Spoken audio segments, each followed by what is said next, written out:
A guru was preaching to his disciple. He said that in this world, everyone is chasing one thing, happiness, and everyone is running away from suffering. But those who are wise, who have attained enlightenment, who have attained arhathood, whose understanding has developed greatly, and who see this world from a different perspective, neither chase happiness nor run away from suffering. In reality, what this world is chasing after, thinking it to be happiness, is the cause of their suffering, and the suffering they are fleeing from is the door to their liberation. Caught in the cycle of false happiness, humans are distanced from true happiness. The guru concluded his mission and left. But a question arose in the disciple's mind. He thought, happiness is happiness. What is false happiness? Quote, and here in this world, everyone is seeking their own happiness. No one likes suffering. Then why did the guru say that those who are wise and intelligent neither chase pleasure nor run away from pain? To satisfy his curiosity, the disciple approached the guru and said, Gurudev, I haven't fully understood what you preached today. What is false happiness here? Everyone here strives for their own happiness. Pain is more precious than happiness. I don't understand this. Quote, the guru asked, tell me, what is happiness? The disciple replied, every person's happiness is different. Some find happiness in wealth, others in position and prestige. Some find happiness in love, and some in serving others. Happiness lies in the fulfillment of one's desires. Those who have wealth are worried about their wealth being taken away. Those who have position and prestige are worried about their reputation being lost. Those who have found love are saddened by the loss of their lover or loved ones. Quote, those who have served others are saddened by the thought that the person they served might leave them, and those who harbor desires are worried that their desires might remain unfulfilled.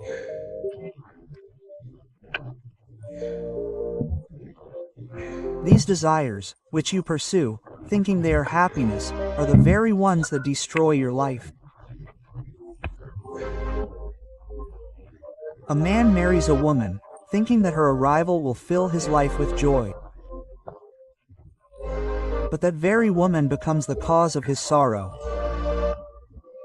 Similarly, a woman marries a man, thinking that the man will fulfill her every desire and fill her life with happiness.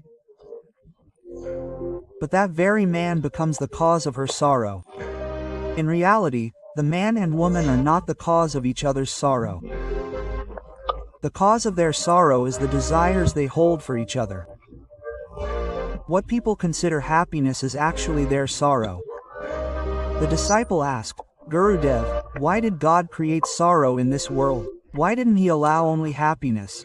Everyone gets what they wanted. Quote, only then would everyone be happy.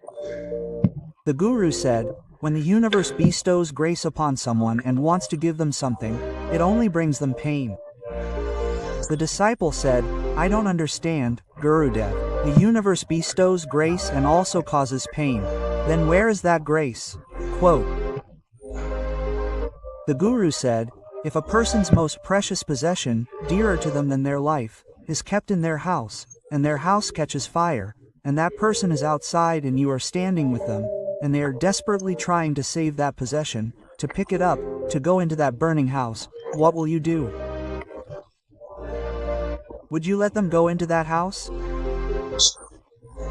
The disciple said, no, Gurudev, I will stop that person there, no matter what, even if I have to struggle with them. The guru asked, and will that person find happiness through you, or will they become unhappy?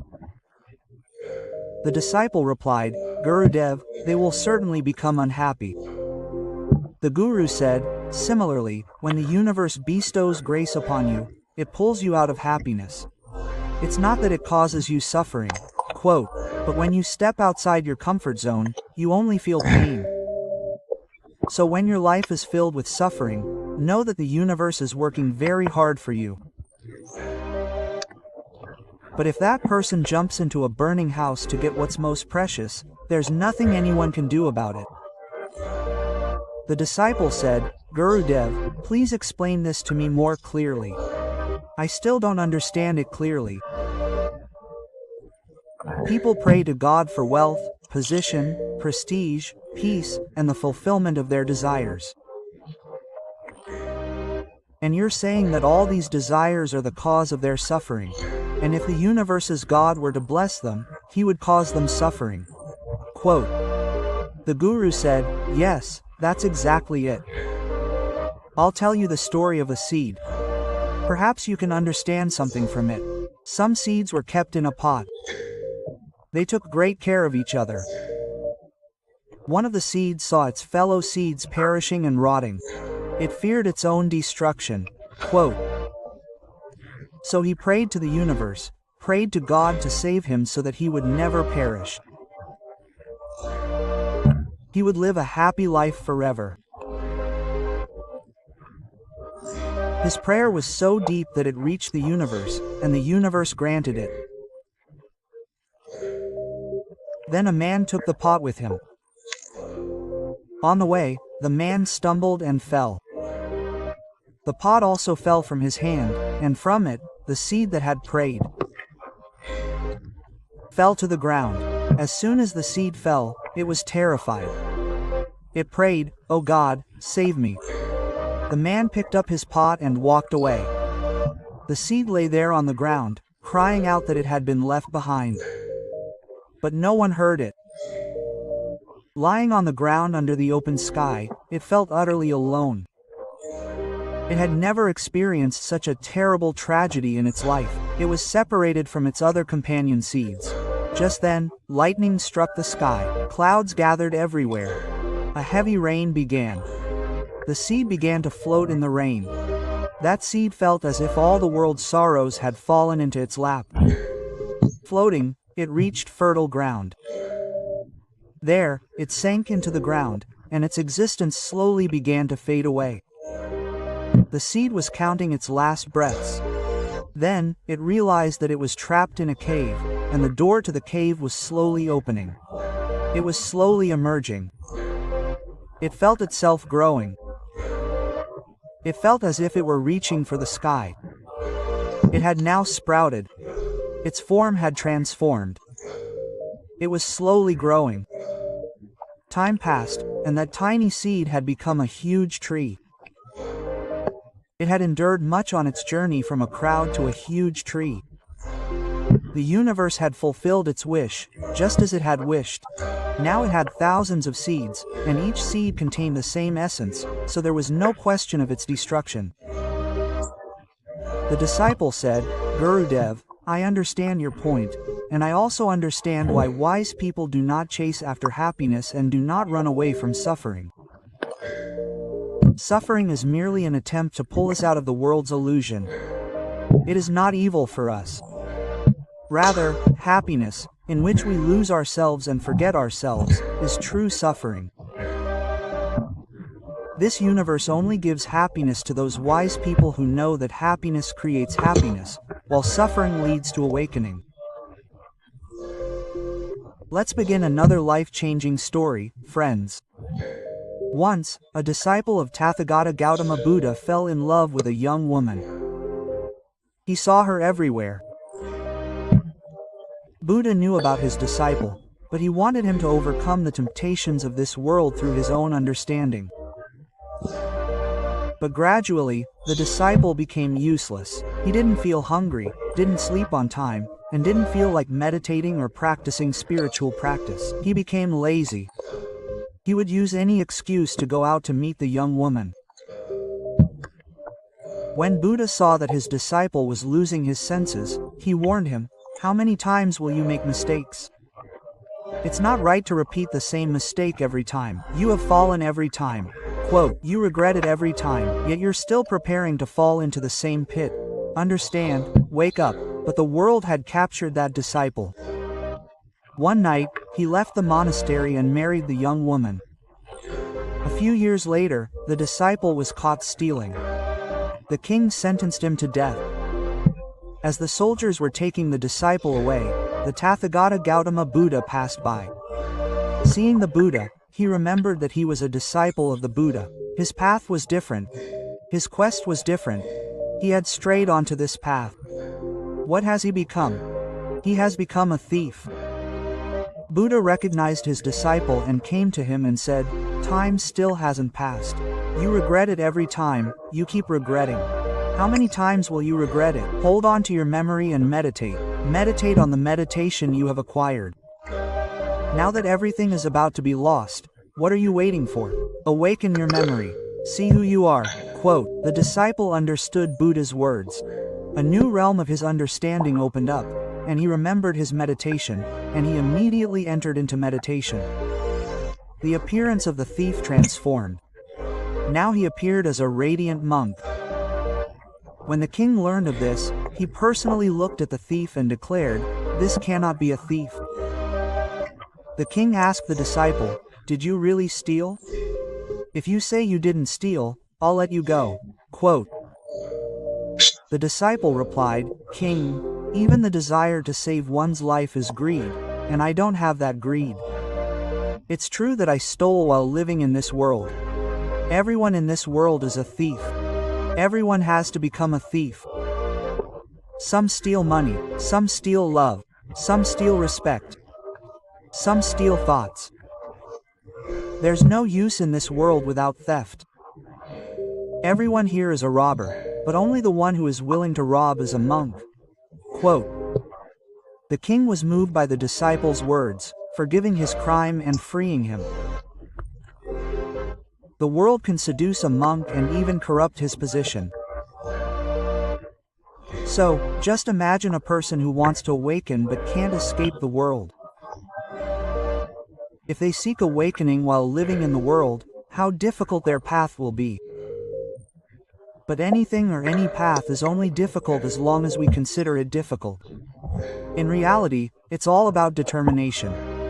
The power of determination awakens. Now, awakening doesn't mean awakening is a difficult task.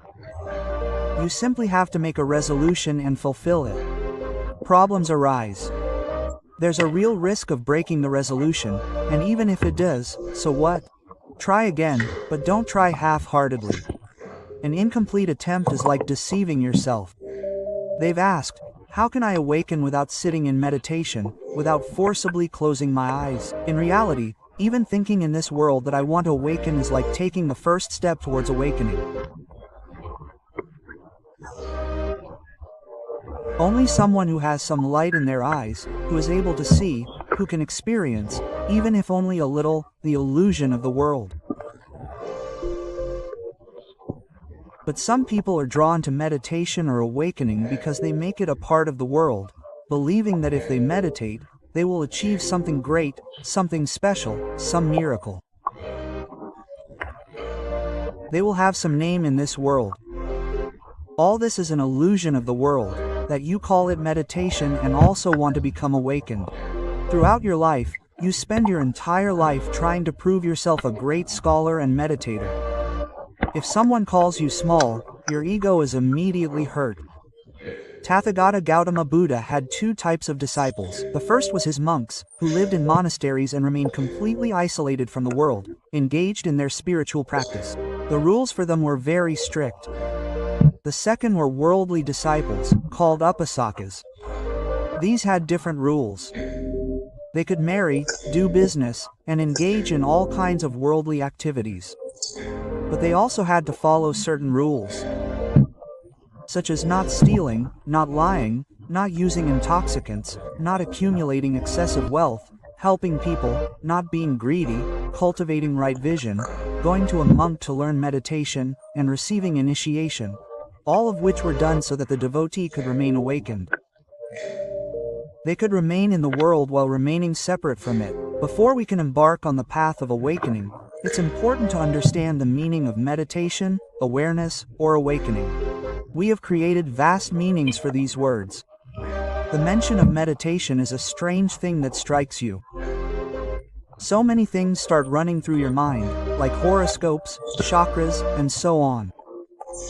The meaning of meditation is hidden in the very word itself. Meditation means concentration. You don't have to sit with your eyes closed and concentrate solely on your breathing.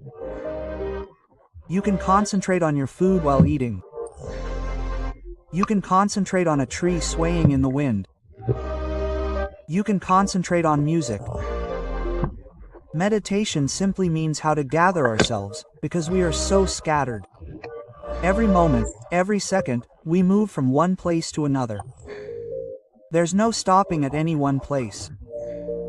Meditation simply gives us a pause so we can live in the moment. In the moment we're living, when you're in your room and the ceiling fan is running, it makes a noise. How many times have you heard that sound? Not once in the entire night do you notice the fan or the sound of it because you're so scattered. Lost in who knows where. Thinking about all sorts of things. So how can your attention be focused on one thing? So when you're so scattered, divided into thousands and millions of parts, you always lose the moment. We're living in the moment, and by paying attention, by meditating, you become centered. But there's one thing, trying to meditate, and there's another thing, meditating. And there's another thing, becoming meditative, and this happens in turn. First, you try, then you meditate. Then your attention will be focused.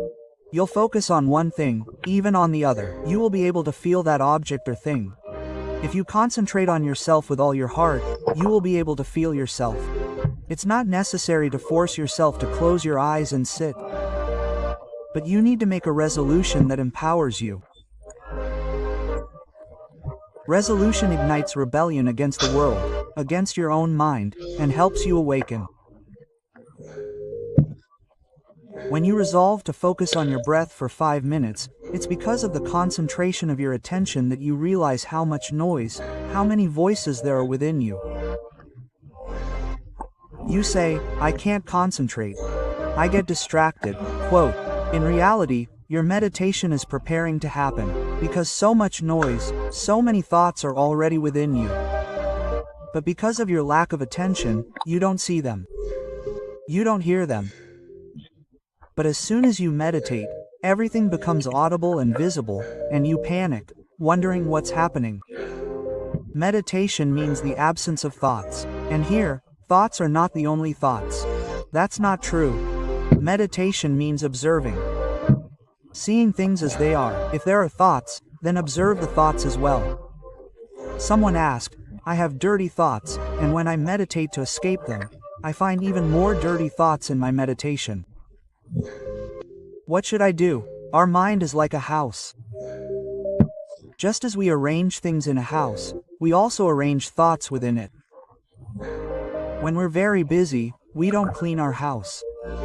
We do our work and leave. But one day, your attention turns to cleaning your house. Then you carefully clean your house. That day, you also see the dirt in your house that you weren't even aware of. Similarly, when you meditate to cleanse your mind, the dirt you've been harboring, knowingly or unknowingly, will become visible. Only then will you be able to cleanse it. So, don't run away from these thoughts. You have to observe them. Only then will you be able to become void of thoughts. Now, even this word, zero, is very complicated. When you say, zero, you don't know what all you think. The root of our problems lies in our thinking. When we think thoughtlessly, we find the truth. But when we think filled with our preconceived notions, an endless chain of thoughts is created that we get lost in. Therefore, meditate without straining your mind. Meditate, you must. You must meditate. If you can't meditate with your eyes closed, then meditate with your eyes open. If you can't meditate within, then meditate outside. If you can't meditate on your breath, then meditate on the sound of a bird, on some music. By any means, gather yourself. As soon as you gather, you don't have to come to the present. You are in the present. And the joy that great yogis and sannyasis talk about is the joy of being in the present. Don't exaggerate anything. Let it be light. Understand it simply. Life isn't easy, but life itself is easy. Understand this. You haven't worked hard to be born. Why are you working so hard to live and yet fearing death? Life is an opportunity. Use it to live. Not to be confused. If you spend your whole life worrying, when will you live?